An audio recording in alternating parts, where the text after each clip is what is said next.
That is the first, starting with the introduction. As Ye- organizational behavior is one such very important topic. In your Macau syllabus, you have almost 10 chapters in OB, that is overview, personality, perception, work motivation, attitude and job satisfaction, and such. You have almost 10 chapters altogether. So today I'll be starting with the first, that is the overview or the introduction. Fine. So hmm. let's start with the very basic of OB, that is the definition. What is OB? Organizational behavior. So before I proceed with the organizational actual subject, let me just give you a just basic, a very brief introduction. Organizational. You know what is organizational? Wherever we are going to work, a company, a factory, a manufacturing unit, any place which is organized itself as to produce something, right? Which is of any place which is organizing itself by the input resources. The input resources for any organization are men, machine, material, and money, or the resources, what we call as resources only. So, what resources, when this all resources are organized in any set where it is being put for a productive use, where we can get an output. If these resources are being utilized for getting certain output, that place is called an organization. Organization हम किसको बोलते हैं? Anything, any company, any manufacturing unit, any bank, any service provider, anywhere. कोई भी चीज हो, कोई भी ऑर्गेनाइजेशन हम किसको बोलेंगे? जहां पे men, machine, material and money are organized by an entrepreneur or few people or anyone. It has been organized. Why?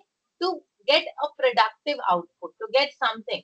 वहां पे productive कुछ ना कुछ result निकलना है. I'm giving input and I'll get some output. That place itself is an organization. We call it as organization because everything is organized by an entrepreneur to generate a product or output or a profit out of the input given. Fine, that place is called an organization. It can be a manufacturing unit or service provider, a bank, a school, anywhere. Because ultimately we are organizing, an entrepreneur is organizing certain input and then we are getting the output. This is the concept of organization. Now behavior. What is behavior? Now, in normal term, what we know about behavior is the observable external, what to say, when I observe the behavior, that is, I'm observing the externalities of someone, how you are behaving. That is your external representation. This is not your internal behavior. I cannot observe anyone's internal behavior. आपके अंदर में क्या चल रहा है वो I cannot observe.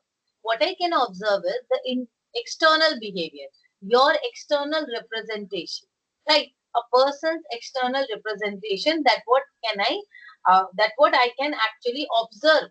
So behavior is the external representation of someone or somebody. Now, in an organization, we have men, machine, material, and money. Apart from men, all the other three, that is the machine, material, and money, all three M are non-living. So these are not dynamic. Because if I put a computer in any place, it will remain to be here. If when management takes any decision, it is not impacting the mindset of the computer because computer does not have its own mind. It is not dynamic. It cannot think. It cannot behave as well. But who can think? Who can behave? It is the human dimension. Actually, what we observe or what we actually study in organizational behavior is the human dimension.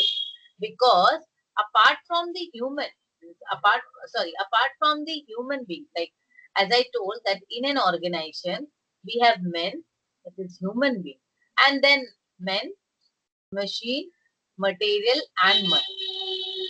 Rest three M's are controlled by men. So this is the men who is living, who is dynamic, who has brain, and who can think. Since a man can think, behave, respond, so he is called as dynamic, and we can observe the behavior. We can observe the behavior of the human being only, and not the rest. How money responded, how material responded, It is not material to my matter of study.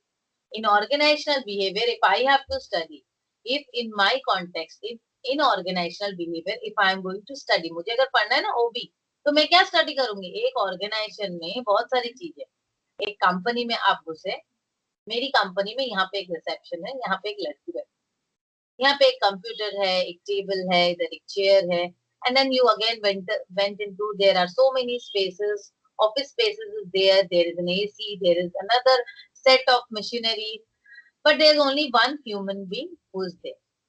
So मैं किसका behaviour observe करूंगी? If I have to observe, see ये जो work space है और ये AC है या कंप्यूटर है, this will not react to any of my situation. I am entering into the office, I said good morning. Who will respond? This person will respond rather than the other person. So it is organizational behavior. Study the human dimension in an organization. It is as such a very important topic in our management study, because we can control every other thing, but to control human being is the toughest job, because you need to understand how human beings behave, what is their motivation, what is their instinct, what is their cognitive impact. So many things are there. Actually, OB is a very vast field of knowledge, right? We use this knowledge of organizational behavior in our HR, human resource management, as well as, and since HR is not only confined with human resource administration, this human resource management is at every department. Be you a marketing manager or a research manager, at the management level, every time you have to manage. At least you will manage your own department, right? If you are you are a marketing manager, definitely you have to manage your human resource at your department. Who will manage your human resource? It is you who have to manage, right? तुम्हारे department में जो लोग हैं, human resource मतलब क्या? The people who are working, human resource, human are employees are considered as resource. तो employee जो मेरे अंदर काम करे, they are my resources. So if I am a marketing manager, there are 100 people reporting to me. So don't you think that 100 people needs a very clear, strict supervision, guidance, planning, controlling, and so many skills that I need to control them, to get the work done from them. Management is not just setting goals and doing work. It is about achieving the overall organizational goal by getting others to work. Management में क्या होता है? मुझे planning करनी है for the entire, from the entire organisation point of view. Organisation की goal achieve, organisation का goal, accordingly I have to synergise my all energy directed towards it. Fine.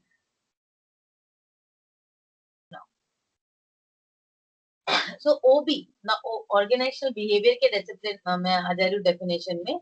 OB is a study that analyzes and explains the behavior of the workforce acting as individuals and as groups in an organization. So OB, what does OB do? OB tries to analyze and explain the behavior of the workforce. The workforce, the people who are working in an organization, their behavior as an individual and as a group in an organization. It attempts to apply this knowledge in the effective management of human resources in an organization. Now, OB, this field of knowledge, will help anyone, any manager to effectively manage the human resource. मैंने पहले ही आप लोगों को बताया कि OB एक vast field of knowledge है, which helps to understand the human dimension in any organization. OB, organizational behavior. एक organization में बहुत सारे dimensions हैं. The workforce dimension, the resources dimension, the finances there. So many aspects are there. Organizational behavior helps us to study and understand the human dimension. ये जो human dimension है, this seems to be very easy, but actually it is very tough. ये जो human dimensions को समझना, उनसे काम करवाना, it is all the way, it's very difficult. It's going to be very difficult if you don't understand the human dimension. OB is a discipline that studies the effect of organizational structure and design and the changes in the organizational environment on the behavior of the workforce. So OB as a discipline, organizational behavior is a discipline that studies the entire organizational structure. Organizational structure कैसा है? Organization का design कैसा है? अगर एक organization का set design change कर रहे हैं, उसका इम्पैक्ट क्या होगा लोगों के ऊपर? Ultimately as I said that only human being can respond. Suppose, let's say for an example, mm, we have a set. I used to work somewhere. uh, I'm working somewhere, and currently our positions for sitting position is like this. There are other room here also two persons are working. Another room where there are four workspaces. So now we have a very cohesiveness with all among these four persons. Now these two persons who are working in this cabin are separated from us. Now here in this cabin there are four persons working. This is the current workstation scenario or the workstation design. ये हमारा current work station design है. ये first cabin में there are 4 people, 4 लोग हैं. Second cabin में there are 2 people, fine. And in the third cabin there are 4 persons working together. Now definitely the people whoever are working here have their cohesiveness among themselves. Now the management decided to change the structure. Management ने क्या किया, एकदम open work space कर दिया. ऐसे 1 2 3 4 5 6 ऐसे 7 8 9 10 ऐसा कर दिया. ठीक है. तो इसका इम्पैक्ट क्या होगा? What will be the impact of this current change? यहाँ से इस स्ट्रक्चर से this is a structure and this is going to be the new structure. What can be the change? Change किस में होगा? ये तो मैंने वर्क स्पेस चेंज कर दिया. इसका इम्पैक्ट वर्क स्पेस के ऊपर कुछ नहीं होगा, but the people working here, may be few people are enjoying the openness. Another people, maybe this people, he is saying that there may be management's policy to get this open access for all the departments, or people will have their own perception. हर कोई की अपनी अपनी सोच रहेगी towards this management's decisions about opening the workspace. Now definitely this is what we have to study in organizational behavior, because being a management professional, if you are going to work anywhere, before taking any decision, you have to understand the human dimension. That is, how my decision as a manager, if you take a decision and you ignore the current human resource factor or the future human resource factor, then definitely it can adversely affect your decision. So we have to consider the human dimension, that what can be the probable impact of my decision on the human factor. It is not about, see, we have opened this space, now we are getting more space to people to work, more access and more easy flow of work can be done. First of all, please excuse me for once.